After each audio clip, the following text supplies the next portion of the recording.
గత కొద్ది వారాలుగా చూస్తున్నాం సామెతల గ్రంథం 19వ అధ్యాయం 21వ వచనంలో, నరుని హృదయంలో ఆలోచనలు అనేకములు పుట్టును, యెహోవా యొక్క తీర్మానమే స్థిరమని. మనం ఏమేం తీర్మానాలు దేవుడి కోసం తీసుకోవాలని కొన్ని వీక్స్ నుంచి మనం చూస్తా ఉన్నాం. బహుశా ఈ వారం వచ్చే వారంతో ఇది ముగించవచ్చు. అయితే కొన్ని తీర్మానాలు మనం తీసుకున్నాం, అది చూసాం. కొంతమంది భక్తులు మన ముందు ఉంచారు. అపొస్తలుడైన పౌలు వలె మనం గురి ఆయనే అని కలిగి ఉండి జీవించాలని, అలాగే ఆశాపు భక్తుల వలె ఆకాశమందు నీవు తప్ప నాకెవరున్నారు అని ఆ తీర్మానం ఒకటి. తర్వాత యెహోషువ గ్రంథంలో యెహోషువ తీర్మానం 24:15 చెప్తాడు, మీరు ఎవరిని సేవింప కోరికను నేను నా ఇంటి వారి మాత్రం యెహోవాని సేవిస్తామని ఆ తీర్మానము. అలాగే హబక్కూకు 3వ అధ్యాయం 17-18 హబక్కూకు అంటున్నాడు కదా, నా దగ్గర ఏమున్నా లేకపోయినా నా రక్షణకర్త యందు నేను ఆనందిస్తానన్నాడు. అలాగే రోమపత్రికలో కూడా 8:35 చూసాము, శ్రమైనా, బాధైనా, హింసైనా, కరువైనా, వస్త్రహీనతైనా ఏదున్నా సరే నా ప్రభు ప్రేమ నుండి ఎడబాపునా అని అదొకటి. ఇంకా అలా మనం చూసుకుంటూ వచ్చాం. దేవుని కార్యాల పట్ల ఏలియా వలె ఆసక్తి ఉండాలని, నిర్లక్ష్యంగా ఉండకూడదని, ఇవన్నీ మనం చూసాం. లాస్ట్ వీక్ వచ్చేటప్పటికి మనం ఏం తీసుకున్నామంటే తీర్మానం మంచి సహవాసం, దేవునితో మంచి సహవాసం కలిగి ఉండాలని మనం చూసాం. అలాగే ఈ రోజు మరొక తీర్మానంతో ముందుకెళ్దాం. లూకాసు సువార్త 18వ అధ్యాయం, లూకాసు సువార్త 18వ అధ్యాయం 1వ వచనంలో విసుగక ప్రార్థించండి అని అక్కడ వాక్యం ఉంది. అది మనకు తెలిసిందే, ప్రభువారు చెప్తారు. అంతేగాని అది ఒక ఉపమానం అన్నమాట. ఉపమానం చేసుకుని చెప్తారు అక్కడ ఆయన విసుగక ప్రార్థించాలి అని. అంతేకాకుండా అక్కడ చెప్పిన ఉపమానంలో ఆ పేద విధవరాలు మాటి మాటికి వెళ్ళినప్పుడు ఆ న్యాయాధిపతి అన్యాయస్తుడైంది, మనుషులకు భయపడక దేవుణ్ణి కూడా లెక్క చేయనన్నాడు. అయినప్పటికీ ఆ విధవరాలు ఎవరి మాట వినకుండా మాటి మాటికి వెళ్ళింది. చివరికి అతని పక్షంగా వాద్యం ఆడాడు. మరి ఆమె గెలిచినట్లుగా, ఆమెకి వాద్యం తీర్చినట్టుగా కూడా మనం చూస్తాము. అక్కడ ప్రభు వారు ఒక చక్కని మాట అంటారు కదా, అతడు అన్యాయస్తుడైంది కూడా పదే పదే అడిగినప్పుడు అలా చేశారు కదా, న్యాయం చేశాడు. నేనైతే న్యాయాధిపతి అయిన దేవుణ్ణి, మరి నా బిడ్డలు దివారాత్రం మొరపెట్టగా నేను వారి మొర్ర ఆలకించకుండా ఉంటానా అంటాడు. అది చాలా చక్కని మాట అండి. నిజమే, మన ప్రభు న్యాయాధిపతి, ఖచ్చితంగా మన మొర్ర ఆలకించే దేవుడు. కాబట్టి మనం విసుగక ప్రార్థించే వారిలా ఉండాలి. చాలాసార్లు మనం అనుకుంటాం ప్రార్థన చేస్తున్నామని, కానీ చేయలేకపోతాం. ప్రార్థనలో వెనకబడిపోతాం మనం. నిత్యము ఆయన సన్నిధిలో ప్రార్థించినప్పుడు గొప్ప విజయాలు మనం పొందుకుంటాం. అందుట్లో ఏ సందేహం లేదు. ప్రతి క్రైస్తవుడికి కూడా ప్రార్థనే ఒక విజయం లాగా ఉండాలి. వేరే ఏమీ ఆయుధం కాదు, మనకి ప్రార్థనే ఆయుధం అన్నమాట. ఒకప్పుడు మన జీవితంలో యేసు లేనప్పుడు అన్ని మనకు ఆయుధాలుగా ఉన్నాయి. ఎవరినన్నా ఏమన్నా ఇబ్బంది పెట్టాలన్నా, చేయాలన్నా కర్రని, కత్తెని, ఇలా రకరకాల ఆయుధాలు ఉన్నాయి మనకి. వాళ్ళని కొట్టడానికి డైరెక్ట్ గా ఇలా ఆయుధాలు ఉపయోగించే వాళ్ళం, శత్రువుని చంపడానికో కొట్టడానికో అలాగా. కానీ ఇప్పుడైతే మనం ఆ ఆయుధాలు ఉపయోగించాల్సిన అవసరం లేదు. కానీ నిజంగా నీ శత్రువు నిన్ను ఇబ్బంది పెడతా ఉంటే కేవలం ప్రార్థనే నీ ఆయుధం. శత్రువుని టచ్ చేయాల్సిన అవసరం లేదు.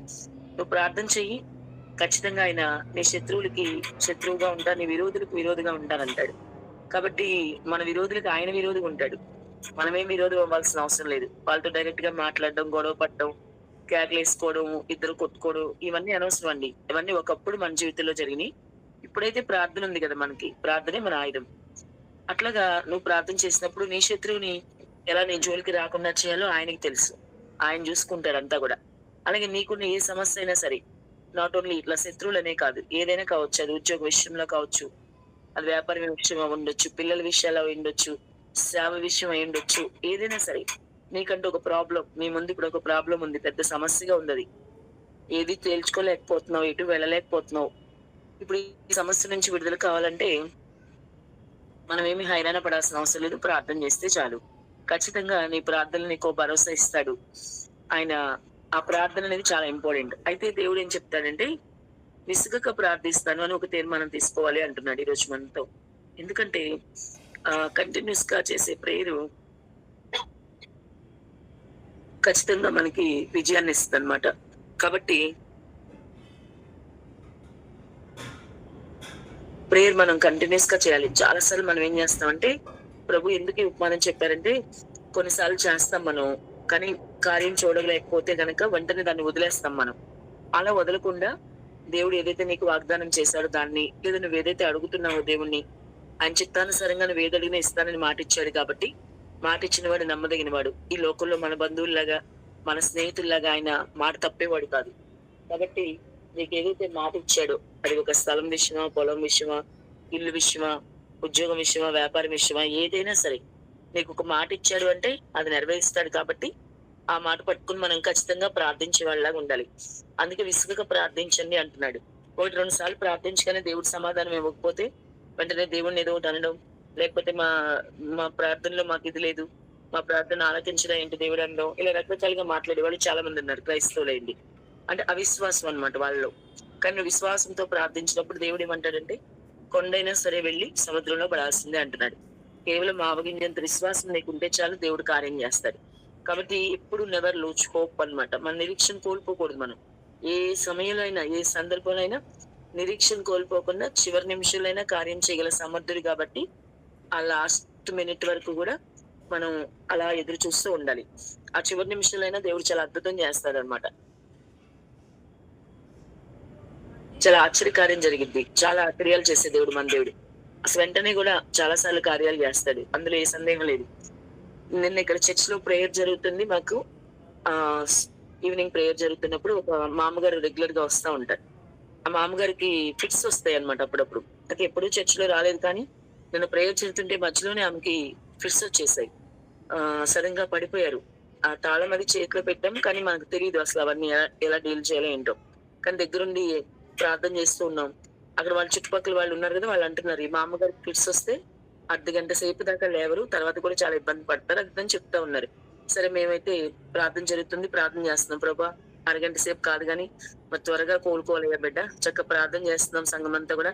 వెంటనే కోలుకోలేక చెయ్యి లేచి మళ్ళీ లేవాలి, చక్కగా మళ్ళీ లేచి నడవాలి, చక్కగా మళ్ళీ ప్రేయర్ లో పాల్గొనాలని చెప్పి చాలా విశ్వాసంతో అందరం ప్రార్థన చేస్తాం. మేము అందరం కూడా అందరం అలా చేసి ప్రభా స్వస్థత ఇవ్వని అడుగుతున్నప్పుడే కరెక్ట్ గా 5 minutes లోనే ఆ మళ్ళీ చక్కగా లేచారనమాట. లేచి మామూలుగా కూర్చుండిపోయారు ఆవిడ, ఎప్పుడు లాగా అనమాట. చాలా చాలా అద్భుతం చేశారు రాత్రి దేవుడు. నిజంగా నేను సాయంకాల సమయంలో దేవుడిని చాలా స్తుతించాం. ఆమె అలా లేవగానే వెంటనే అందరూ లేచి స్తోత్రాలయ్యా, స్తోత్రాలు వేసాను, ఎంత గొప్ప కార్యం చేసావయ్యా అని అందరూ దేవుని స్తుతించాం అనమాట. అలా దేవుడు చాలా అద్భుత కార్యాలు చేస్తారు. మనం ఏం చేయాలంటే ప్రార్థన చేయాలి. ప్రార్థన ద్వారానే అది సాధ్యం, వేరే వేరే ఏ విధంగానే కుదరదు. కాబట్టి దేవుడు ఇప్పుడు మామగారి విషయాన్ని కాదు, ఏ విషయంలోనైనా సరే సమర్థుడైన దేవుడు. కాబట్టి మనం ప్రార్థించే వారిగా ఉంటే దేవుడు తప్పకుండా సహాయం చేస్తాడు. అది ఆ ప్రార్థన కూడా ఎలా చేయాలి అంటే విసుగక ప్రార్థించాలి, విసుక్కోకుండా. ఎన్నిసార్లు ప్రార్థన చేయాలి, ఎన్నిసార్లు చేసినా ప్రభు ఇవ్వడా అని ఇలాంటి మాటలు కాకుండా ఖచ్చితంగా దేవుడు ఇస్తాడు, సహాయం చేస్తాడని ఒక విశ్వాసంతో, ఒక నమ్మకంతో, ఒక భరోసాతో మనం చేయగలిగినప్పుడు దేవుడు తప్పకుండా కార్యం చేస్తాడు. విడిచిపెట్టేవాడైతే కాదండి. అయితే కొద్దిసార్లు ఒక్కోసారి ఆలస్యం అవ్వచ్చు కానీ ప్రార్థనకి ఆన్సర్ అయితే మాత్రం రాకుండా ఎప్పుడు ఉండదన్నమాట. కాబట్టి మనం ఖచ్చితంగా విసుగక ప్రార్థిస్తాము అనే విషయం గురించి మరి దేవుడు మాట్లాడుతూ ఉన్నారు ఈరోజు. ఖచ్చితంగా నేను విసుక్కోకుండా ప్రార్థిస్తానయ్యా, నా ప్రేయర్ టైం తగ్గిపోతుంది ఎందుకనో గానీ నేను ఎక్కువ సమయం ప్రేయర్ చేయలేకపోతున్నాను అని చెప్పి మనం ఈ రోజు దేవుని సన్నిధిలో పశ్చాత్తాపడి ఎక్కువగా ప్రార్థించే వారంగా, ప్రతిదానికి విజయం ప్రార్థనే కాబట్టి మనం ఆ ప్రార్థనని నిర్లక్ష్యం చేయకూడదు ఎప్పుడు కూడా. కానీ మనం మాక్సిమం నిర్లక్ష్యం చేస్తాం కదా. సతీష్ అడిగాడు కదా ప్రేయర్ ఎంతమంది చేశారు, 1/2 hour, పావు గంట అన్నప్పుడు కొద్దిమంది మనం ప్రేయర్ చేయగలిగాం, అంటే మనం ప్రేయర్ చేయలేకపోయాం అంతే కదా. కాబట్టి అట్లా కాకుండా కంపల్సరీగా ప్రేయర్ అనేది చాలా ఇంపార్టెంట్. ప్రేయర్ మనకు విజయం ఇస్తుంది. కాబట్టి ఆ విజయం ఇచ్చే ప్రేయర్ ని, కార్యం జరిగే ప్రేయర్ ని మనం ఎంత మాత్రం కూడా నిర్లక్ష్యం చేయకుండా మనం ప్రేయర్ కంపల్సరీగా చేసేవాళ్ళంగా ఉండాలని చెప్పి దేవుడు మాట్లాడుతూ ఉన్నాడు. కాబట్టి ప్రభు మనకి సహాయం చేస్తారు. మనం ఖచ్చితంగా ప్రార్థన చేద్దాము. ప్రార్థన చేస్తే దేవుడు మనకు తప్పకుండా కార్యం చేస్తాడు. ఆ ప్రార్థన చేసే వాళ్ళుగా ఉండాలని తీర్మానం అనమాట. అనుకుంటాం కానీ మనం తీర్మానాలు చేసుకుంటాం కానీ మనం తొందరగానే తీర్మానాలు మళ్ళీ అనుసరించలేకపోతాం అనమాట. అట్లా కాకుండా ఖచ్చితంగా ప్రార్థన మాకు విజయం ఇస్తుంది కాబట్టి మేము ప్రార్థిస్తాం ప్రభు అని ఒక తీర్మానం ఈ రోజు మనం తీసుకునే వాళ్ళగా ఉండాలని కూడా ప్రభు చెప్తా ఉన్నారు. దీనికి ఒక రిఫరెన్స్ చూపిస్తాను. మొదటి దశలోని పత్రిక 1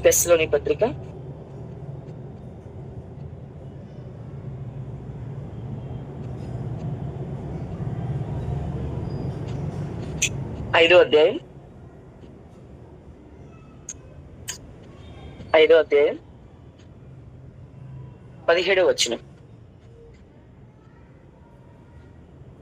17 ఎడతెగక ప్రార్థన చేయడి. అక్కడ చూడండి చక్క అపొస్తలుడైన పౌలు తెస్సలోనికీయులకు రాస్తూ 17 చాలా క్లియర్ గా చెప్తున్నాడు, ఎడతెగక ప్రార్థన చేయడి అని. ఎడతెగక అంటే కంటిన్యూస్ అని అర్థం. ఎడతెగక అంటే కంటిన్యూస్ గా అని అర్థం. ఎడతెగక ప్రార్థన, ఎల్లప్పుడూ సంతోషంగా ఉండి అన్నాడు. ముందు వచనంలోనేమో ఎల్లప్పుడూ సంతోషంగా ఉండండి అన్నాడు. తర్వాత వచనంలో వచ్చేపాటికి ఎడతెగక ప్రార్థన చేయడి. ప్రే వితౌట్ సీజింగ్ అని ఉంది ఇంగ్లీష్ లో. ప్రే వితౌట్ సీజింగ్ అంటే ఎక్కడ గ్యాప్ లేకుండా అనమాట. ఎడతెగక అంటే కంటిన్యూస్ ప్రాసెస్. అది కంటిన్యూస్ గా ప్రేయర్ చేయండి అని చెప్పి తెస్సలోని వాళ్ళకి రాస్తూ అపొస్తలుడైన పౌలు చెప్తున్నాడు. మనం కూడా అలాగే ఆదిమ సంఘం ఎలాగైతే కంటిన్యూస్ గా ఎడతెగక ప్రార్థించిందో మనం కూడా అలాగే ప్రార్థించే వాళ్ళ ఉండాలి. ఆదిమ సంఘం అలాగే ప్రార్థించింది. ఎప్పుడు ప్రార్థనలో ఎక్కువ ఉన్నట్టుగా కూడా మన వాక్యంలో చెప్తా ఉంటది. అలాగే మనం కూడా ఆదిమ సంఘం ఎలాగైతే ప్రార్థించిందో, ఎక్కువ ప్రార్థనలో ఉందో అలాగే మనం కూడా ఉండాలి. అప్పుడు ప్రతి దానిలో మనకు విజయం ఇస్తాడు దేవుడు. అంతేకాకుండా ఇంకొక వచనం చూపిస్తాను. మనము దానియేలు గ్రంథం చూస్తే ఒకసారి పాత నిబంధనలకు వెళ్ళి దానియేలు గ్రంథంలో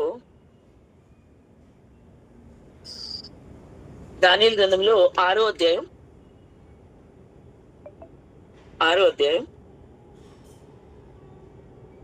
దానియేలు గ్రంథం 6వ అధ్యాయం 7వ వచనంలో ఒకసారి చూద్దాం.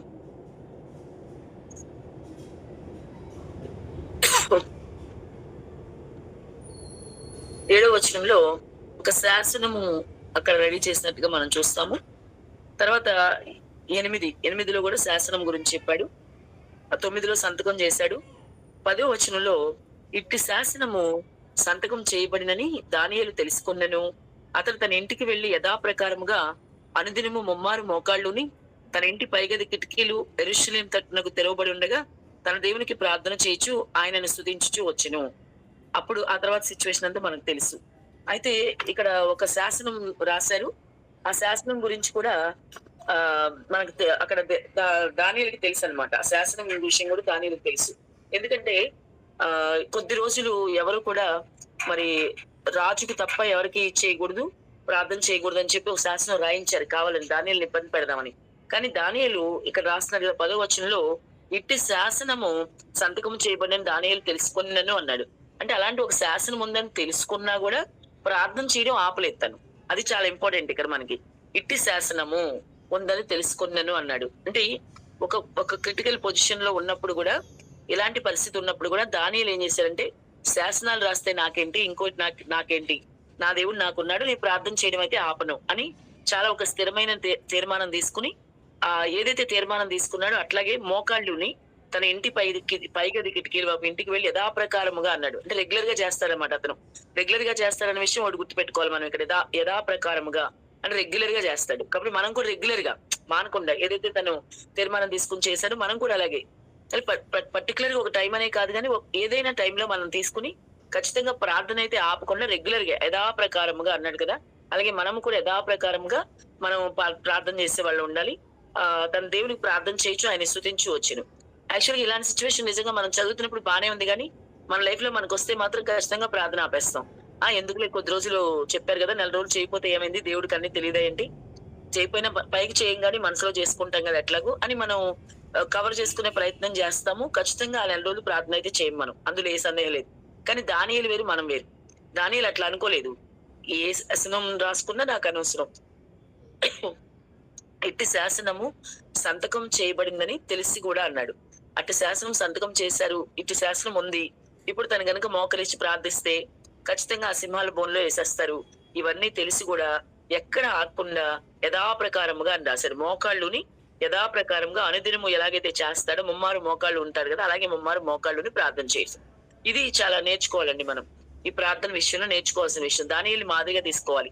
దానియేలు ఎలాగైతే ఒక సిచ్యువేషన్ ఉంది, క్రిటికల్ సిచ్యువేషన్ ఉంది, తన ముందు ఒక పరిస్థితి ఉంది, పూర్తిగా వ్యతిరేకమైన పరిస్థితి అనమాట అది. ఆ వ్యతిరేకమైన పరిస్థితి ఉన్నా సరే తను మాత్రం ఎక్కడా కూడా ఆగకుండా ప్రార్థన చేయడం కంటిన్యూ చేశాడు. ఈ రోజు మనం చిన్న ఆటంకం వస్తే ప్రార్థన చేయము. ఇంట్లో చుట్టాలు వస్తే నో ప్రేయర్, ఇంట్లో ఏదైనా హడావుడి ఉంటే నో ప్రేయర్. ఏదైనా హడావుడిగా కొద్దిగా హడావుడి ఉంటే చాలు, మనకి ప్రార్థన లేదు, ఏం లేదు. మనం చాలా చిన్న చిన్న విషయాలు కదా, మనం చిన్న చిన్న విషయాలు కూడా ప్రార్థన చేయడం ఆపేస్తాం మనం. కానీ దానియేలు ఏమంటున్నాడు, దానియేలుని చూసి ఈరోజు దేవుడు చెప్పేది ఏంటంటే, దానియేలుని మనం మాదిరిగా తీసుకోవాలి. ప్రేయర్ చేయడం విషయంలో దానియేలుని మాదిరిగా తీసుకోవాలి. ఎందుకంటే దానియేలు ఎంత పెద్ద సిచ్యువేషన్ వచ్చింది, తనని టార్గెట్ చేశారు, తన కోసమే అదంతా శాసనం రాయించారు. ఒక రాజు శాసనం రాశాడండి. రాజు శాసనం రాస్తే ఖచ్చితంగా దాన్ని అమలు చేస్తారు. అందులో ఏ సందేహం లేదు. కాబట్టి రాజు చెప్పాడంటే ఇది మొత్తం దేశమంతా ఫాలో అవ్వాల్సిందే. అయినప్పటికీ కూడా రాజాజ్ఞ అది. రాజాజ్ఞ అయినప్పటికీ కూడా నువ్వు ఏ రాజువైతే నాకెందుకు? నీ ఆజ్ఞ ఎలాంటిదైతే నాకెందుకు? నేనైతే నా దేవుడిని మాత్రం ప్రార్థన చేయడం వదిలిపెట్టను. ఖచ్చితంగా ప్రార్థన చేస్తాను. చూసారా? ఇది పట్టుదల కలిగిన ప్రార్థన అన్నమాట. అందుకే మరి దానియేలు కాపాడబడ్డాడు. దానియేలు మరి అంతలాగా సింహాల బోన్లో వేస్తే కాపాడబడ్డాడు. మనం ఈరోజు చిన్న చిన్న విషయాలకు కూడా దేవుని దగ్గర నుంచి ఆన్సర్ పొందుకోలేం మనం. ఎందుకంటే మన ప్రార్థన అలా ఉంది. మన భక్తి జీవితం సరిగ్గా లేదు. దానియేలు వంటి భక్తి జీవితం మనకి లేదు. అందుకే ఈరోజు దానియేలు గురించి అందరూ బైబిల్ గ్రంథాలు రాశారు. అందరం మాట్లాడుకుంటున్నాం. చాలా ఇప్పుడు మనం చెప్పుకుంటున్నాం. ఇంకెంతమంది ఇదే సిచ్యువేషన్ లో ఇదే సమయంలో దానియేలు గురించి మాట్లాడుకుంటున్నారు. అతను ఎంత భక్తి చేశాడో, ఎంత ప్రార్థన చేశాడో అని చెప్పుకుంటున్నారు. మరి అందుకే అంత మంచి భక్తి చేయాలన్నమాట. మనము చిన్న చిన్న విషయాలకు కూడా ప్రార్థన చేయడం ఆపేస్తాము. అందుకని మనం ఇక మీదట అలా ఉండకూడదు.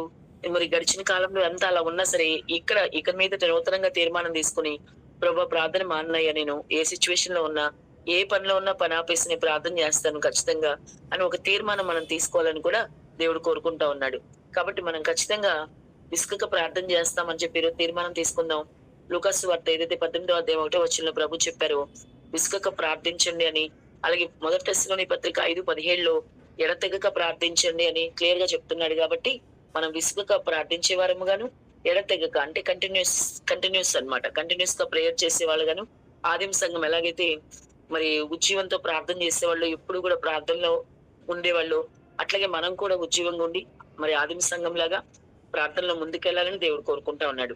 కాబట్టి ఆ విధంగా మనం ఉండేలాగా మనం చేద్దాం. అంతేకాదు మరి దానియేలు విషయంలో ఎలాగైతే దానియేలు పట్టుదల కలిగి శాసనం రాశారని తెలిసి కూడా శాసనాన్ని లక్ష్య పెట్టకుండా తన యథాప్రకారంగా మోకాళ్ళని ప్రార్థన చేశాడు. అలాగే మనం కూడా ఖచ్చితంగా సిచ్యువేషన్ ఎలా ఉన్నా సరే మనం ప్రేయర్ ఆపకుండా చేద్దాం. ఈ రోజు నుంచి ఒక తీర్మానం తీసుకుందాం. ప్రభువా పరిస్థితులు ఎలా ఉన్నా సరే నేను ప్రేయర్ ఆపనయ్యా. దానియేలు ఎలాగైతే తనకి వ్యతిరేకమైన పరిస్థితుల్లో కూడా ప్రార్థన ఆపకుండా చేశాడో, నీ దగ్గర విజయం పొందుకున్నాడో, అలాగే మేము కూడా మా వ్యతిరేకమైన పరిస్థితుల్లో కూడా మేము ప్రార్థన ఆపం తండ్రి. ఖచ్చితంగా ప్రార్థిస్తాము. ఏ అంశాలైతే అడుగుతున్నామో ఆ అంశాలన్నిటి మీద కూడా నువ్వు ప్రతి అంశం నువ్వు ఆలకించి మాకు ప్రతిఫలం ఇవ్వయా. ప్రార్థన ఆపకుండా చేసే వాళ్ళంగా మేము ఒక తీర్మానం తీసుకుంటుండగా ఆ తీర్మానంలో ముందుకు సాగాలి ప్రభు అని మనం ప్రార్థన చేద్దాం. దేవుడు మనకు తప్పకుండా సహాయం చేస్తారండి. ఇది మరొక తీర్మానం మన లైఫ్ లో తీసుకోవాలి. నెక్స్ట్ ఇంకొక పాయింట్ చూద్దాం ఈరోజు. ఏదైతే దేవునికి ఇష్టం లేదో వాటిని ప్రతిదీ విడిచిపెట్టాలని ఒక తీర్మానం అండి. ఇది చాలా టఫ్ ఇష్యూ అన్నమాట. చాలా మంది అంటారు, అబ్బా నేను అసలు దేవుడికి ఇష్టంగానే జీవిస్తున్నాను, ఆయనకి ఇష్టం లేదని విడిచిపెట్టేశానుగా, ఇంకేమన్నా విడిచిపెట్టడానికి అని మనం అనుకుంటాం. కానీ మరి ఏ విషయాలు దేవుడు చెప్తున్నాడో, మనం ఆయనకి ఇష్టం లేనివి ఇంకా మనలో ఏమున్నాయో, మరి అది ఏదైనా కావచ్చు, అది విడిచిపెట్టాలని చెప్పి దేవుడు అయితే మాట్లాడుతున్నాడు. మరి కొన్ని వాక్యాలు మనం చూద్దాం. ఒక వాక్యం తీసుకుంటే 2వ దినవృత్తాంతాల గ్రంథం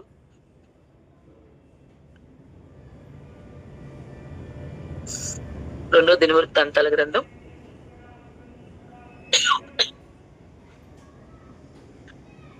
7వ అధ్యాయం 2వ దినవృత్తాంతాల గ్రంథం 7వ అధ్యాయం 14వ వచనం. నా పేరు పెట్టబడిన నా జనులు తాము తగ్గించుకొని ప్రార్థన చేసి నన్ను వెతకి తమ చెడు మార్గములను విడిచిన ఎడల ఆకాశం నుండి నేను వారి ప్రార్థన విని వారి పాపమును క్షమించి వారి దేశమును స్వస్థపరచుదును. చక్కటి మాట దేవుడు చెప్తున్నారండి. మళ్ళా చూద్దాం.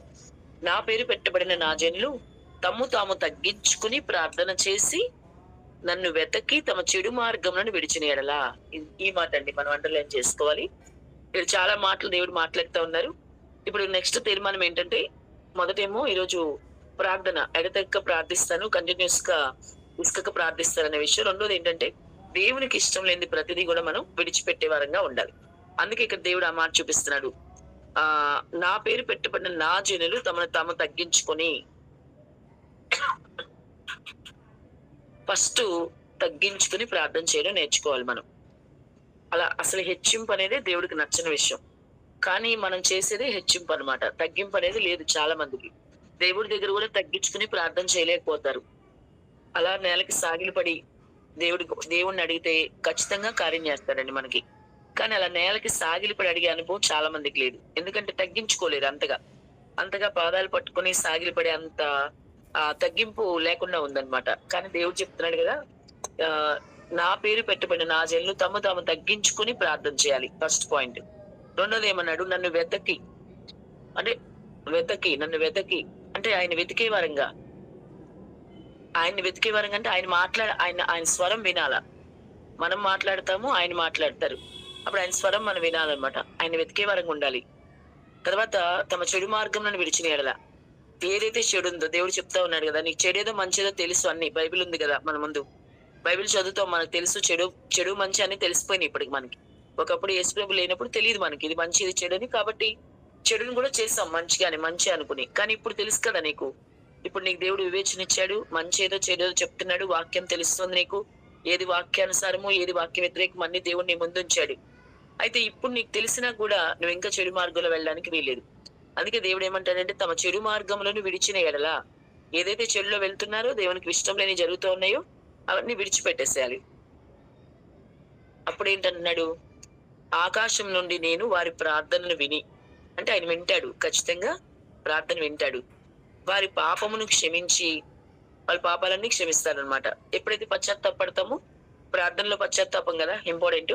నువ్వు చేసే ప్రార్థనలో పశ్చాత్తాపం ఉండాలి, పాపం లేకుండా ప్రార్థన చేయాలి. అందుకే దావీదు అంటాడు 51వ కీర్తనలో, మరి నా హృదయంలో నేను పాపము లక్ష్యం చేసిన ప్రభు నా మనవి ఆలకింపకపోవును అంటాడు. అని మనం పాపాన్ని లక్ష్యం చేయకుండా మరి దేవుడు మనకి సహాయం చేయాలన్నమాట. పాపం ఏది పెట్టుకుని నీవు ఇంకా పాపంలోనే ఉంటే అదే పాపంలో కొనసాగుతూ, నేను ప్రార్థన చేశాను, నా ప్రార్థన దేవుడు ఆలకించట్లేదు, ఎవరినో అలసిస్తావు, గట్టిగా తిట్టేసావు, బూతులు తిట్టేసావు, నీ కోపం అంతా తెచ్చేసుకున్నావు, తర్వాత కూర్చుని బుద్ధిమంతుడిలాగా ప్రార్థన చేస్తున్నాను నేను, కానీ నా ప్రార్థన ఆలకించలేదంటే ఎలా కుదురుతుంది? నువ్వు అది కరెక్ట్ గా ఉందా ప్రార్థన చేసే విధానం? అందుకే పాపం చేస్తూ ఇంకా ప్రార్థనలో ఉంటే నీ ప్రార్థన ఆలకించడు దేవుడు. అందుకని పాపం లేకుండా ఉండాలి. అప్పుడు దేవుడు నీ ప్రార్థన ఆలకిస్తాను అంటున్నాడు. అంతేకాదు వారి పాపంను క్షమిస్తాను, వారి దేశంను స్వస్థపరుస్తాను క్లియర్ గా చెప్తున్నాడు. ఈ స్థలమందు చేయబడి ప్రార్థన మీద నా కనుదృష్టి నిలిచును, నా చెవులు దాన్ని ఆలకించును. అక్కడ మందిర నిర్మాణం అప్పుడు చెప్పే విషయాలు అన్నమాట ఇవి. ఈ స్థలమందు చేయబడు, ఆ మందిరంలో ఎవరైతే వచ్చి ప్రార్థన చేస్తారో నా కనుదృష్టి వాళ్ళ మీద ఉంచుతాను, అంతేకాదు నా చెవులు దాన్ని ఆలకించును. మనం చేసే ప్రార్థన అనమాట. ఇప్పుడు మనకి అప్పుడు మందిరం గురించి చెప్పాడు, కానీ ఇప్పుడు ఎక్కడుండి నువ్వు ప్రార్థన చేసినా దేవుడు ఆలకిస్తాడు. అయితే నువ్వు చేసే ప్రార్థనలో హార్ట్ఫుల్ గా ఉండాలి, యథార్థంగా ఉండాలి, పాపం అనేది నీలో ఉండకూడదు, లేకుండా ప్రార్థన చేయాలి. అంతేకాదు చెడు మార్గాలు విడిచిపెట్టాలి. అదే కదా ఫస్ట్ పాయింట్ అన్నాడు, చెడు మార్గాలు విడిచిపెట్టాలి, తగ్గించుకుని చేయాలి, చెడు మార్గాలు కూడా విడిచిపెట్టాలి. అంటే దేవునికి ఇష్టం లేని ఏదైనా సరే ఒక చెడు మార్గం అనేది నీలో ఉండకూడదని దేవుడు ఈ రోజు మాట్లాడుతూ ఉన్నాడు అనమాట. ఆ చెడు మార్గాన్ని విడిచిపెడతాను ప్రభు అని తీర్మానం తీసుకోవాలి. చాలా మంది చాలా విషయాలు వదిలిపెట్టడానికి ఇష్టపడరు అసలు. మనం అడుగుతున్నా సరే వాళ్ళు ఎందుకో దాన్ని యాక్సెప్ట్ చేయరు అనమాట. ఇష్టపడరు వాళ్ళు. దాన్ని ముందు అంటే విడిచిపెట్టడానికి ప్రభుకి, అంటే వీళ్ళకి అది ఇష్టంగా ఉంటది. ఆ ఇష్టాన్ని వాళ్ళు ఖచ్చితంగా వాళ్ళ ఇష్టాన్ని వదలలేరు అనమాట ప్రభు కోసం. అంత గొప్ప ప్రేమ లేకుండా ఉంటది అనమాట. కాబట్టి ప్రభు అయితే మన కోసం ప్రాణం ఇచ్చాడు. మన ఒక మనిషికి విలువైంది ప్రాణమే కదా, ఆ ప్రాణం మన కోసం ఇచ్చారు. కానీ మనమైతే ఈ రోజు ఏది కూడా ఆయన కోసం వదులుకోలేకపోతున్నాం అనమాట. అలానది వద్దులు ఆయన చెప్పినా సరే విడిచిపెట్టలేని ఒక పరిస్థితిలో మనం ఉన్నాం అనమాట. కాబట్టి దేవుడు అందుకే చెప్తున్నాడు, చెడు మార్గాలు విడిచిపెట్టండి అని 1-10 సార్లు చెప్తాడు. కానీ ఆయన చెప్పింది చేస్తే ఇప్పుడు మనకే మేలండి. ఏదైనా సరే ఆయన చెప్పింది మనం చేస్తే మనకే మేలది. మనకి చెప్పింది వినలేదనుకోండి, మనకే కదా తర్వాత ఫ్యూచర్ లో ఇబ్బంది. మనం నిత్యం ఆ నరకంలో పడి అడవడం, ఆ పాతాళంలో పడి ఉండడం, ఇవన్నీ తెలుసు కదా మనకి, అన్ని వాక్యం తెలుసు. అయినప్పటికీ చెడు మార్గాలు విడిచిపెట్టకుండా చాలా మంది ఉంటున్నారు. అట్లా కాదు, చెడు మార్గాలు విడిచిపెట్టాలని దేవుడు మాట్లాడుతూ ఉన్నారు. తర్వాత హెబ్రీ పత్రికలో చూస్తే ఇంకొక వాక్యం చూపిస్తాను. హెబ్రీ పత్రిక 9వ అధ్యాయం, హెబ్రీ పత్రిక 9వ అధ్యాయం 14వ వచనం. నిత్యులకు ఆత్మ ద్వారా తను తాను దేవునికి నిర్దోషినిగా అర్పించుకొని నా క్రీస్తు యొక్క రక్తము నిర్జీవ క్రియలను విడిచి జీవము గల దేవుని సేవించుటకు మీ మనస్సాక్షిని ఎంతో ఎక్కువగా శుద్ధి చేయను. ఆమేన్. చక్కటి మాట అండి. ఇక్కడ హెబ్రీ గ్రంథకర్త ఏమంటాడంటే, ప్రభు యొక్క రక్తం అన్నమాట. నిర్దోషి కదా ఆయన. ఆ రక్తం ఉంది కదా, మరి ఆ రక్తం ఏం చేస్తుందంటే నిర్జీవ క్రియలను విడిచి, అదే చెప్తున్నాడు దేవుడు. దేవుడికి ఇష్టం లేని విడిచిపెడతాం అన్నాం కదా ఇందాక. చెడు మార్గాలు అన్నాడు ఇక్కడ. ఇక్కడేమో నిర్జీవ క్రియలు, ఉపయోగం లేని క్రియలు అన్నమాట. ఏమి జీవం లేని క్రియలు, అనవసరమైన వాటిని పూజిస్తున్నారు కదండి చాలా మంది, ఉపయోగం లేని దాని వల్ల. ఒక వ్యక్తి ఈ రోజు మార్నింగ్ చూసా నేను, ఒక తులసి మొక్క ఎదురుగా పెట్టేసుకుని ఫస్ట్ దానికోసం ఆ పూజ చేస్తున్నాడు అనమాట. దాని దగ్గర చేసేసి తర్వాత దాని చుట్టూ రౌండ్ తిరిగాడు. తర్వాత ఏం చేస్తున్నాడు, దండం పెట్టుకున్నాడు. తర్వాత మళ్ళీ పైన సూర్యుడు కనిపిస్తా ఉంటే సూర్యుడికి నమస్కారం చేసుకుని ఇట్లా చంపలన్నమాట. అంటే నేను తప్పు చేశాను క్షమించంటాగా, దానికి ఇట్లా 2 చెంపలు వేసేసుకుంటున్నాడు, కొట్టుకుంటున్నాడు అనమాట ఆ వ్యక్తి. నేను చూసాను ఆ ఇన్సిడెంట్ ఈ రోజు ఉదయం. అంటే అది చూడండి, మరి మొక్క వేసింది మనమే కదా, అది ఆ తులసి మొక్క మనమే వేసాం, మనమే దాన్ని వాటర్ ఏది పోస్తే పెరుగుతుంది, లేదంటే ఎండిపోతుంది అక్కడే. కాబట్టి మనము చేత్తో వేసిన మొక్క దేవుడు ఎలా అవుతాడండి? నేను అనుకున్నది ఇప్పుడు ఇతను క్షమించమని ఇట్లా చెంపలేసుకుంటున్నాడు అంటే క్షమించమని. మొక్క ఏం క్షమిస్తుందండి అసలు వాస్తవంగా? అది క్షమించడానికి అంత ఇది ఉంటది అంటారా? ఉండదు కదా. ఇతను చేసిన పాపాలు ఈ మొక్క క్షమించాలి, తర్వాత సూర్యుడు క్షమించాలన్నమాట అని అతని ఉద్దేశం అదే కదా. అందుకే అలా చేస్తున్నాడు. అదే అనిపించింది, అయ్యో ఇతను చేసే పని వల్ల ఉపయోగం ఉందా? ఏమన్నా ఉపయోగం లేదు కదా. నిర్జీవ క్రియలు అన్నాడు, అదే చెప్తున్నాడండి.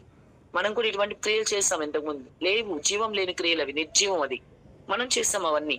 మొక్కలకి కనిపించిన వాటికల్లా మొక్కేసేవాళ్ళం, కానీ అవి నిర్జీవ క్రియలు అనమాట. ఉదయం అతను చేసిన సంఘటన గుర్తొచ్చింది నిర్జీవ క్రియలు అనగానే. నిజమే, నేను అప్పుడే అనుకున్నాను, అయ్యో ఇతను చేసేది వృధా కదా, నిర్జీవం కదా అది. ఎందుకంత ప్రయాసపడి ఆ మొక్క దగ్గర నుంచి ఉన్నాడు, చంపలేసుకున్నాడు. రోజు అదే ప్రాసెస్. మళ్ళీ మాకు నైబర్ అన్నమాట, చూస్తా ఉంటాను నేను. కాబట్టి అయ్యో ఇట్లా చేస్తున్నాడని మనం బాధపడ్డాం. కానీ వాళ్ళకి చెల్లి చెప్తే వింటారా? వినరు కదా. ఇది నిజం అండి, వేస్ట్. మనమే చేసాం, ఈ మొక్కని మనమే వేసాం. మనం పెంచిన దాన్ని దేవుడు ఎలా అవుతాడండి? మనం పెంచిన దానికి మనం మొక్కడం ఏంటి? ఆ మొక్క మన పాపాలు ఎప్పటికీ క్షమించలేదు. దానికి కరెక్ట్ గా నీళ్ళు పోయిపోతే అది ఎండిపోతుంది కదండి. ఇంకా అది దేవుడు ఎలా అవుతుంది కదా. ఆ విషయాలు మనం చెప్పినా వాళ్ళు వినరు. కానీ ఇక్కడ దేవుడు చెప్తా ఉన్నాడు కదా, నిత్యుడుగా ఆత్మ ద్వారా తన్ను తాను దేవునికి నిర్దోషిగా అర్పించుకున్న క్రీస్తు యొక్క రక్తము నిర్జీవ క్రియలను విడిచి జీవము గల దేవుని సేవించుటకు మీ మనస్సాక్షిని ఎంతో ఎక్కువగా శుద్ధి చేయను. చూసారా, ఏదండి మనని ప్రేరేపించింది? మన మనస్సాక్షి. మనం ఉన్న పాపాలని క్లియర్ చేసి మన మనస్సాక్షిని ఇంకా శుద్ధి చేసి ఆ నిర్జీవ క్రియలు విడిచిపెట్టడానికి ఎవరు మనకి సహాయం చేశారంటే క్రీస్తు యొక్క రక్తము అంటున్నాడు. ఎంత బాగుందండి ఈ మాట. హెబ్రీ గ్రంథకర్త చెప్తున్నాడు. ఈ మాట నోట్ చేసుకుందాం మనం. చాలా మంచి మాట అన్నమాట. ఆత్మ ద్వారా, నిత్యుడగు ఆత్మ ద్వారా తన్ను తాను దేవునికి నిర్దోషిగా అర్పించుకొనినా, ఆయన నిర్దోషిగా అర్పించుకున్నాడు. ఆ రక్తం ఉంది చూసారా, చాలా పవర్ఫుల్ అన్నమాట ఆ యేసు రక్తము. కాబట్టి ఆ యేసు రక్తం ఏం చేస్తంట, ఈ నిర్జీవ క్రియలన్నీ విడిచిపెట్టాలి. మనం విడిచిపెట్టడానికి అదే సహాయం చేసిందండి. జీవం గల దేవుని సేవించకు మనస్సాక్షిని ఎంతో ఎక్కువగా శుద్ధి చేసింది మనల్ని. ఆ మనసులో మార్పు రాకపోతే మనము అదే సిచ్యువేషన్ ఉండేవాళ్ళంగా. అతను ఎలాగైతే చేస్తున్నాడో అదే మనం చేసేవాళ్ళం. అతను ఎలాగైతే చంపలేసుకున్నాడో మనం అలాగే వేసుకునేవాళ్ళం. అతను ఎలాగైతే మొక్కు చుట్టూ తిరుగుతున్నాడో మనం అలాగే తిరిగేవాళ్ళం. తిరిగి ఉన్నాం కదండి, ఆల్రెడీ తిరిగి చేశాం కదా. ఆ విగ్రహాల చుట్టూ ఎన్నిసార్లు తిరిగామో, అవునా కదా? 100 సార్లని 110 సార్లు లెక్క పెట్టుకుని తిరిగాం. మా సిస్టర్ నన్ను తీసుకెళ్లేదు, అలా తిరిగిచ్చేది అక్కడ ఆ గుడి చుట్టూ. చాలా ఇబ్బంది అయిపోయేది, అయినా తిరిగేవాళ్ళం.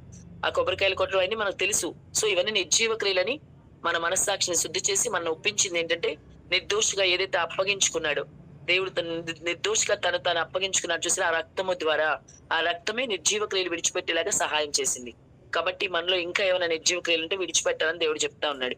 ఇప్పటికీ కూడా మనలో కొంతమందికి ఆ ఆచార పద్ధతులు ఎప్పుడైతే చిన్నప్పటి నుంచి ఉన్నాయో నరనరాల్లో జీర్ణించిపోయి దాన్ని వదలలేరు.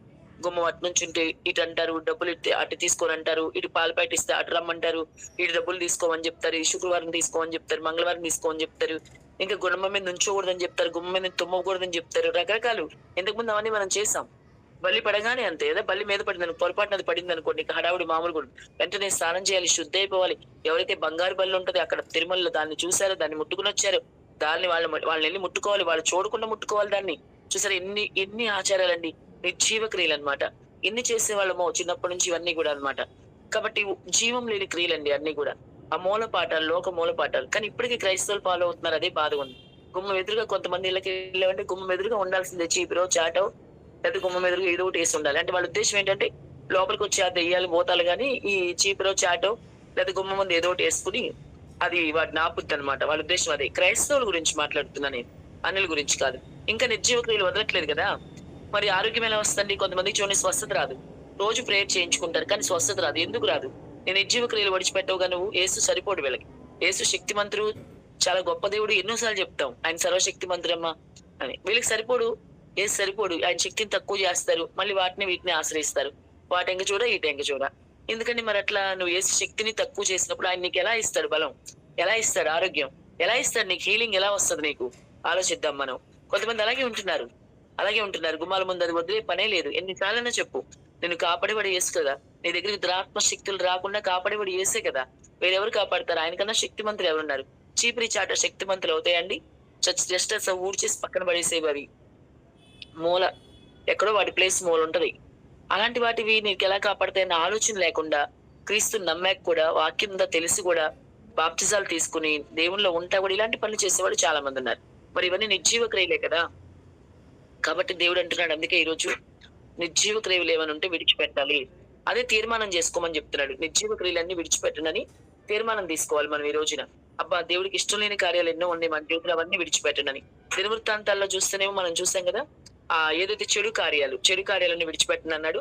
ఇక్కడ ఎబ్రీ గ్రంథకర్త ఏమో ఆ నిర్జీవ క్రియలు, ఉపయోగం లేని ఆ క్రియలు ఉన్నాయి కదా, అవన్నీ కూడా మీరు విడిచిపెట్టండి అని చెప్పాడు. ఇంక అంతేకాకుండా మనం ఏమి విడిచిపెట్టాలి అని మనం ఒకసారి చూస్తే ఆదికాండము 39వ అధ్యాయము 12వ వచనం చూద్దాం.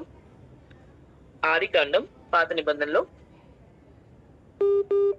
ఆదికాండం 39:12 39:12 అప్పుడు ఆమె అతని వస్త్రం పట్టుకుని తనతో శయనింపుమని చెప్పగా అతడు తన వస్త్రమును ఆమె చేతిలో విడిచిపెట్టి తప్పించుకుని బయటకి పారిపోయాను. తెలుసు కదా ఇది ఎవరి గురించి చెప్పారో మనకు తెలుసు కదా, యోసేపు గురించి. మనకు అన్ని తెలిసిన విషయం ఇది. అయితే ఏది విడిచి పారిపోవాలి మనం, ఏది విడిచిపెట్టాలంటున్నాడు కదా, దానిలో మొదటిది పాపం అన్నమాట. ఇప్పుడు ఆ స్త్రీ గురించి మనకు తెలుసు అక్కడ. అప్పుడు ఆమె అతని వస్త్రం పట్టుకుని తనతో శయనింపుమని చెప్పగా అతడు తన వస్త్రమును ఆమె చేతిలో విడిచిపెట్టి, వస్త్రం ఆల్రెడీ పట్టుకుంది కాబట్టి యేసేపు ఏం చేస్తున్నాడంటే ఆ వస్త్రాన్ని ఆమె చేతిలో విడిచిపెట్టి తప్పించుకుని బయటకు పారిపోయాను. చక్కగా ఉందండి ఈ మాట. తప్పించుకుని, ఆమె నుంచి తప్పించుకుని బయటికి పారిపోయాడంట. పారిపోయాడు పాపానికి దూరంగా. చూడండి ఎంత మంచి మాట కదా. ఈ రోజు అలా పారిపోయే వాళ్ళు ఎవరున్నారు? ఎవ్వరు లేరు ఇంట్లో. హ్యాపీగా ఒక సినిమా చూసేద్దాం. ఎవరు లేరు కదా. ఎవరు లేరు ఇంట్లో, మనం పాపం చేసుకోవచ్చు. తెలియదు కదా, ఎవరికి తెలియదు కదా అని అనుకునే వాళ్ళు ఎంతమందో.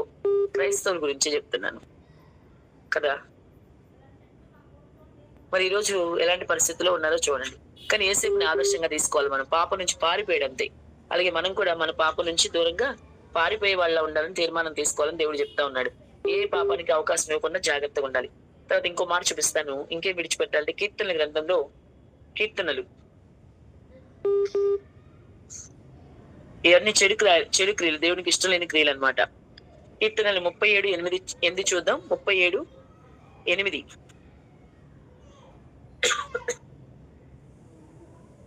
కోపము మానుము, ఆగ్రహము విడిచిపెట్టుము, వ్యసన పడకము, అది కీడుకే కారణము. చాలా చెప్తున్నాడండి చక్కగా. ఇవన్నీ ఏంటి? దేవునికి ఇష్టం లేని కార్యాలే, చెడు క్రియలు, నిర్జీవ క్రియలు అనమాట. కోపం అనేది ఇప్పుడు అంతే కదండి. నరుని కోపం దేవుని నీతిని ఎప్పుడు నెరవేర్చదు. ఇంకా కోపం ఎందుకు? యేసుప్రభుని నమ్మిన తర్వాత కూడా కోపం ఉండకూడదు మనకు కదా. ఆ కోపం అంతా విడిచిపెట్టాలి. చాలా సిచ్యువేషన్స్ లో మన కోపం వచ్చి పరిస్థితులు వస్తాయి మన ముందు. ముఖ్యంగా సేవలో ఉన్నప్పుడు కూడా, చాలా సేవలో ఉన్నప్పుడు అయితే ఇంకా ఎక్కువగా మనం ఆ కోపం అనేది మన ముందు తీసుకొస్తా ఉంటాడు సైతాన్. కానీ మనం ఏం చేయాలంటే ఆ కోపాన్ని అధిగమించే వారికి ఉండాలి. కోపం మానము, ఆగ్రహం విడిచిపెట్టుము. పేరు చెప్తాడు. వ్యసన పడకము. వ్యసనం అంటది. ఇంకా కోపం ఉంటే వ్యసనమే కదా. ఎన్ని రోజులు ఉంటా కోపంలో ఉంటావు నువ్వు. అదే కోపం కంటిన్యూ చేస్తావు, అదే ఆవేశం కంటిన్యూ చేస్తావు. చిన్న చిన్న విషయాలకు ఆవేశపడిపోవడం. నిర్ణయం తీసుకునే ముందు మనం ఆలోచించాలా. అసలు కోపంలో ఏ నిర్ణయమో తీసుకోకూడదు. కోపం రాగానే నిర్ణయం తీసుకుంటే అది ఖచ్చితంగా రాంగే అవుతుంది. కొంచెంసేపు ఆలోచించేసి కూల్గా అట్లా కూర్చునిపోయి ఏమి చేయదు. కూల్గా కూర్చునిపోయి కాసేపు కోపం అదే తగ్గిపోద్ది. అప్పుడు మనం నిర్ణయం తీసుకోవాలి. లేదు మనం ఆగ్రహం వచ్చింది ఇంకా చెప్తున్నా చేస్తున్నా అంటే వ్యసనం అయిపోద్ది.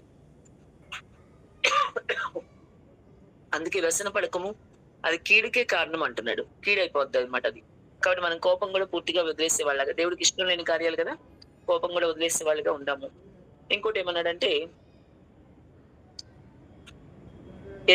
ఎజ్రా గ్రంథం చూద్దాం ఒకసారి. ఎజ్రాలో 10వ అధ్యాయం 10వ వచనం. 10:10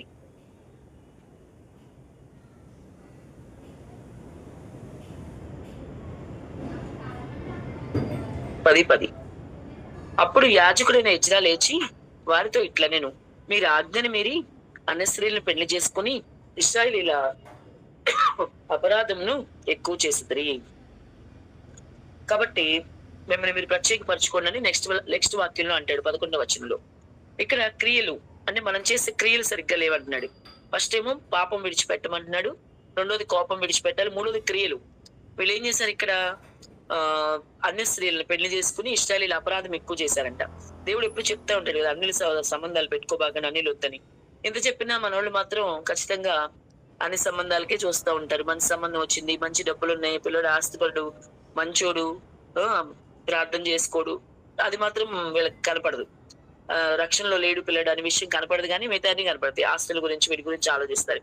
ఇక్కడ అందుకే క్లియర్ గా చెప్తున్నాడు కదా, ఎజ్రా లేచి మీరు అన్ని స్త్రీలను చేసుకున్నారు, అపరాధం ఎక్కువైందని చెప్తున్నాడు. కాబట్టి మనం చేసే క్రియలు కూడా దేవునికి ఇష్టం లేని ఏది కూడా మన జీవితంలో జరగడానికి వీల్లేదని దేవుడు మాట్లాడుతూ ఉన్నాడు. కాబట్టి ఇవన్నీ మనం చూద్దాం. దేవుడికి ఇష్టం లేని మన జీవితంలో ఈ రోజు ఏముందనేది ఒకసారి మనం కంపేర్ చేసుకుని వాక్యం ద్వారా దేవుడు మాట్లాడుతున్నారు. కాబట్టి ఇంకా ఏమన్నా ఇష్టం లేనివి, ఒకవేళ కోపమే నాలో ఉందా, లేకపోతే ఆ ద్వేషము, కోపం అనే కాదు ద్వేషం ఉందా ఎవరి మీదన్నా, ఇంకా ఎవరితో మాట్లాడలేని పరిస్థితి ఉందా, ఇంకా ఎవరితోనే సమాధానం లేని స్థితిలో ఉన్నామా, ఇంకా ఎవరి మీద అసూయ కలిగి ఉంటున్నామా, ఇవన్నీ ఆలోచించుకుందాం ఒకసారి మనం. ఇంకా గర్వంతో ఉన్న కొంతమంది కొన్ని విషయాల్లో గర్వపడతా ఉంటారు. ఆత్మీయ జీవితంలో కూడా గర్వం ఉంటుంది వాళ్ళకి. ఇలా గర్వము, కోపము, అసూయ, అహంకారం ఏదున్నా సరే మనం బయటకు వచ్చేయాలని చెప్పి దేవుడు మాట్లాడుతూ ఉన్నాడు. కాబట్టి ఖచ్చితంగా మనం బయటకు వద్దాము. ఈ రోజు మనం తీసుకోవాల్సిన 2 తీర్మానాలు ఏంటి దేవుడు చెప్పిందంటే, మొదటిగా విసుకక ప్రార్థిస్తానని, ఎడతెగక ప్రార్థన. శాసనాలు రాయబడినని తెలిసి కూడా శాసనాన్ని లక్ష్య పెట్టకుండా చేసిన దావీదు దానియేలు ప్రార్థన గుర్తు చేసుకున్నాడు, దేవుడు గుర్తు చేశాడు. అలాగే దేవునికి ఇష్టం లేని కార్యాలు విడిచిపెడతామని చెప్పి 2 దినవృత్తాంతాల గ్రంథం నుంచి, హెబ్రీయుల గ్రంథం నుంచి కూడా చెప్తా ఉన్నాడు. నిర్జీవ క్రియలు, ఏదైతే ఉపయోగం లేని క్రియలు అన్నమాట, మన జీవితంలో ఇంతకు ముందు ఉన్నాయి, ఇప్పుడు కూడా అలాంటివి ఏమైనా ఉంటే కనుక ఖచ్చితంగా అవన్నీ కూడా విడిచిపెట్టేసేద్దాం. దానిలో ముఖ్యంగా పాపము, కోపము, క్రియలు అంటే ఇంకా అన్ని సంబంధించిన ఆచార పద్ధతులు అనమాట. ఇలాంటివి ఏమైనా ఉంటే అన్ని విడిచిపెడదాము. దేవునికి ఇష్టం లేని విషయాలు విడిచిపెడదామని తీర్మానం తీసుకుందాం. అది ఏదైనా సరే విడిచిపెట్టాలి. అలాగే విసుకగా ప్రార్థిస్తాం, ప్రార్థనే మనకు ఆయుధం, ప్రార్థనే మనకు విజయం. కాబట్టి మానక ప్రార్థిస్తామని తీర్మానం తీసుకుందాం. ఈ రోజుకి 2. నెక్స్ట్ వీక్ ఇది కంప్లీట్ చేస్తాను. నెక్స్ట్ వీక్ ఇంకొన్ని తీర్మానాలు చూసుకుని మనం నెక్స్ట్ వీక్ తీర్మానాల పాటు కంప్లీట్ చేద్దాం. ప్రభు ఈ కొద్ది మాటలు మన హృదయంలో ఫలింపించును గాక.